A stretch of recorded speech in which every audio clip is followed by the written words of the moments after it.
5 na yawaza sana kwenye kichwa changu moja mfano. Nataka niwe tajiri namba 2 kwenye dunia, mana Blaza Mondi amenitangulia.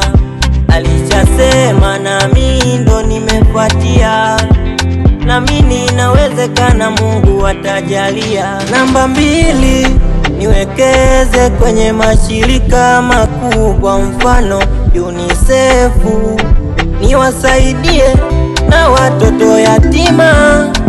Ikishakuwa nitakuwa na huruma.